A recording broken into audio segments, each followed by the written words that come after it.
As I was getting ready to go in the water at the start of our second day, I really felt dreadful. It looked to me like John was feeling better than me, but I began to realise just how much the first day had taken out of me. We'd swum for about 7 hours, we'd had very little sleep for 2 nights, and I felt like I'd depleted a lot of my energy reserves. But once I got in the water and I began to make my first strokes, I realised that I could do it. I had enough energy inside me to swim for another 4 or 5 hours, and I was convinced that we were going to make it down the east coast of the island that day. How you feeling, John? Well, the water's a lot colder than yesterday. My shoulder's a lot sorer. I'm feeling You'll have a much better feel where the tide lines are. I think this first hour is pretty vital with shaping a good route. I don't want to get in that eddy behind. Yeah. As we go south of Innisfillas, we'll have a quick review and decide how we're feeling. But the plan A is to push on across to the pocket. Alright, John? Thanks, Byron. Let's have a nice steady start round line as The swim down the east coast went exceptionally well. We made an early start that morning, partly because of the tides, but also because the weather forecast was to deteriorate later in the day, and we knew we needed to take advantage of the light winds in the morning. So we decided to stay offshore and swim a direct line from Point Linus to Puffin Island down the east coast of the island. This was going to be a 20-kilometre swim, but it gave us the great advantage of staying in the tide and shortening the distance that we'd have to swim if we followed the coastline.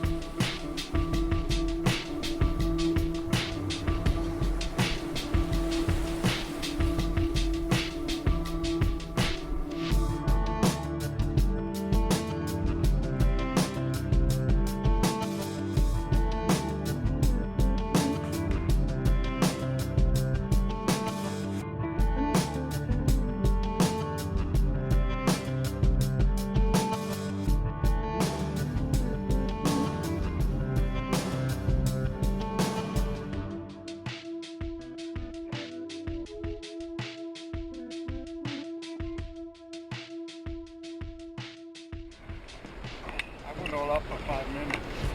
Oh, I'm having a piss. Oh my god! Oh, it only warms me below the knee though, I think he disintegrates the gelatin of the boat. Oh, that's better. Oh my god, can we talk about NHS waiting time? Oh, I'm still pissing. Oh. You know, I didn't piss in my wetsuit for 20 years and I started yesterday. And I haven't stopped. I realise now what I've been missing. Oh my god, that's good. Oh my freaking god. Who's got some food? Yeah. Are you ready, boy? Are you ready? Are you ready? Ready? Good boy!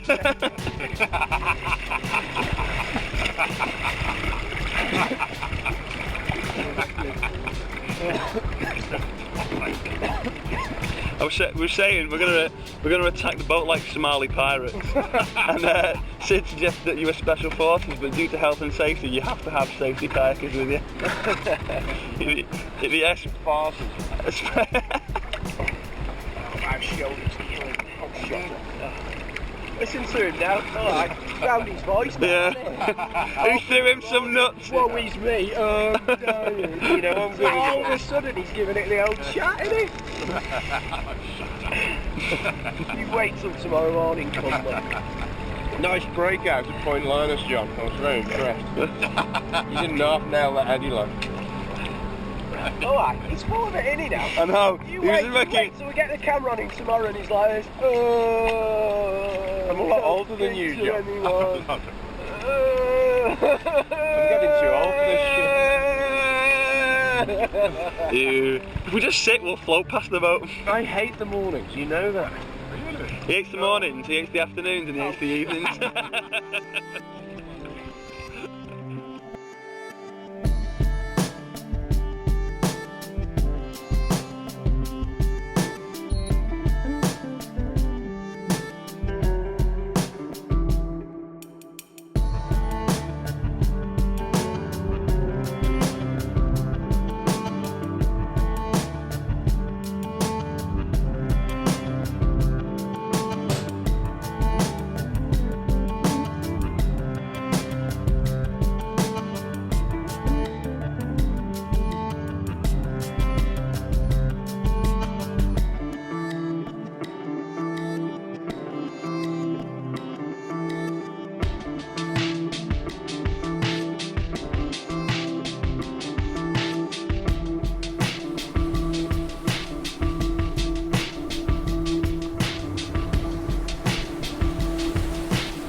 it down. Tell me what you need, Nick. Oh no, sorry, that's jumped. Yeah, I'll wear Matt's jacket.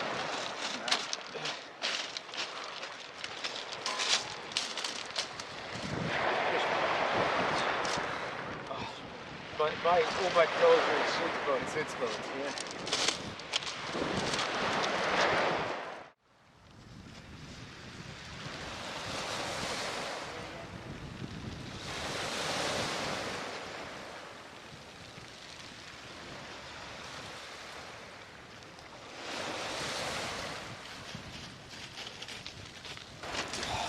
Any hot juice, Nick? Oh my God. Don't ask me how I feel. Your face says it all. 10 minutes and back in, is it? Anymore. Probably against us. Yeah, I'll be alright. With a hat? You should have seen it yesterday. John, what do you need? I've got a hat over Your it. clothing is there. No way he had my towel. Sorry? Yeah. Look at him. Look at him. First on the beach and gets me towel. Because I'm with a German. And it is. Bloody Germans. Germans and towels. He saw him lying down, he put the bloody towel on him. Forget about me. Oh no, forget about me. Nothing like a shallow racial stereotype to set the day off on the right tone. Well, didn't have your name on the towel.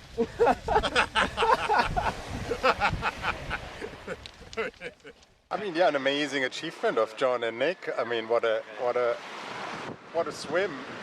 I mean, it's true. Most of the kayakers I know wouldn't paddle that far in a single morning, and they just swam over 20 kilometers in 4.5 hours with only 4 stops, very brief stops, and they just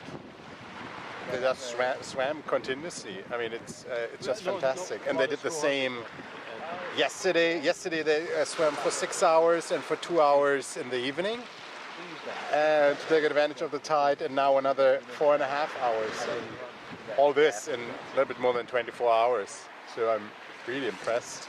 And these guys don't have a swimming background, which is just amazing. Just to prepare for this in a very short time, it's inhuman. We're finding out what we can do. Yeah, inhuman. Yeah, most people don't paddle that far in a day. I nearly couldn't do that last kilometre. Yeah.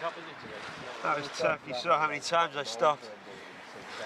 We don't usually, in training, we never did that. Always just keep the head down and do the distance. My brain was saying, keep swimming. And then, without having any conscious thought, I'd stop. Yeah. And I'd say, don't stop, keep going. There's something, it's subconscious, it makes you stop. I didn't decide to stop swimming. I had to try to find ways. On the way in, I was using all the position lines and watching the Orme and Puffin Island. And I said, I'm not going to stop until the Orme disappears behind Puffin Island. And then I could make myself keep swimming. If I didn't have a goal, I couldn't do it. The second day's swim was an amazing experience. We rediscovered our energy, we got into a rhythm, and we seemed to get into a trance-like state where the minutes and the hours even passed almost unnoticed. Sid and Marcus were our safety kayakers that day, and they were stopping us every hour to ensure that we took on food and water. But often they would stop us and we wouldn't realise that the time had passed. It just seemed a very meditative experience as we were heading down the east coast of the island. Do you know what he said to me last night? Oh, here we go. I've been blowing out my arse all day trying to keep up with him. And we go for the evening swim and he's at it again, isn't he? You know, showing off in front of the safety kayakers. That's what he was doing. Hey, look at me. I'm a porpoise. Oh shit. So I'm doing my best. I'm fucking Walter Windmill at the back trying to keep up. We get to Middlemouse and I gently, just gently, you say, hey, you know, we're on time here, it's going really well. Just back off the bike a little bit, let's swim together. And John goes, what?